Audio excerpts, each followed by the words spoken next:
തേനീച്ച ഈ പ്രകൃതിയിലുള്ള തേൻ കണ്ടെത്തുന്നത് വളരെ ശ്രമപ്പെട്ടിട്ടാണ്.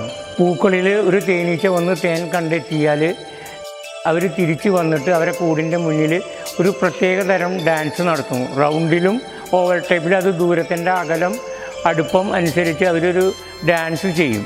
ആ ഡാൻസ് ചെയ്യുമ്പോൾ മറ്റുള്ള തേനീച്ചകൾക്ക് മനസ്സിലാക്കാം അത് ഇത്ര അകലത്തിലാണ്, ഇത്ര അടുപ്പത്തിലാണ്, ഇന്ന സൈഡിലാണ്, ഇന്ന ഭാഗത്താണെന്നുള്ളത് അവർക്ക് അറിയാൻ കഴിയും.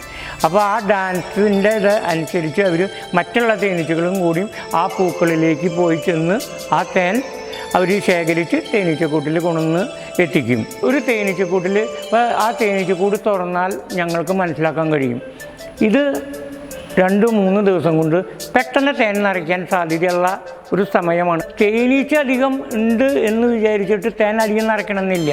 അത് നല്ല ആ റാണിയുടെ ക്വാളിറ്റി അതുപോലെ ഇരിക്കും. നല്ല റാണിയാണെങ്കിൽ നല്ല സമ്പാദ്യം ഉണ്ടായിരിക്കും, നല്ലോണം തേൻ നിറയ്ക്കും. മോശമാണെന്ന് വെച്ച് കഴിഞ്ഞിട്ടുണ്ടെങ്കിൽ അവർ തേൻ നിറയ്ക്കില്ല. അപ്പം നല്ല തേൻ കിട്ടണമെങ്കിൽ നല്ല റാണിയായിരിക്കണം. നല്ല കൂടുകൾ ഉള്ള റാണികളെ കൂടുകളെ ഞങ്ങൾ നിരീക്ഷിക്കും. എന്നിട്ട് മഴക്കാലം പഞ്ഞകാലം കഴിഞ്ഞ് കഴിഞ്ഞാൽ ഒരു സെപ്റ്റംബർ ഒക്ടോബറോട് കൂടിയിട്ട് കുറേ ഞങ്ങൾക്ക് തേനീച്ചകളൊക്കെ എസ്കേപ്പ് ചെയ്ത് പോയിട്ടുണ്ടാവും പഞ്ഞകാലമാകുമ്പോൾ. ആ കൂട്ടിലേക്ക് ഞങ്ങൾ ഈ സെലക്ട് ചെയ്ത കൂട്ടിലത്തെ റാണികളെ ആണ് ഞങ്ങൾ ഇതിലേക്ക് കൊണ്ടുവരിക.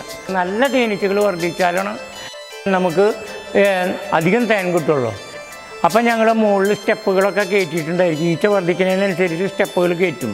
സീസൺ കഴിയുന്നതോടുകൂടി അത് പയ്യെ റാണി മുട്ട പയ്യെ ഇടൽ കുറയ്ക്കുന്നതോട് കൂടിയിട്ട് ഈച്ച പെട്ടെന്ന് ഡൗൺ ആവും. അത് ഈച്ച കുറയുമ്പോൾ ആ സ്റ്റെപ്പുകൾ ഞങ്ങൾ പയ്യെ ഇറക്കും. അപ്പോൾ അതനുസരിച്ച് തേൻ കുറയും. ചില കൂടുകളിൽ നിന്ന് ഞങ്ങൾക്ക് 25 കിലോ വരെ തേൻ കിട്ടും. ചില കൂടുകളിൽ നിന്ന് ഞങ്ങൾക്ക് ചിലപ്പോൾ 2 കിലോനെ തേൻ കിട്ടുള്ളൂ.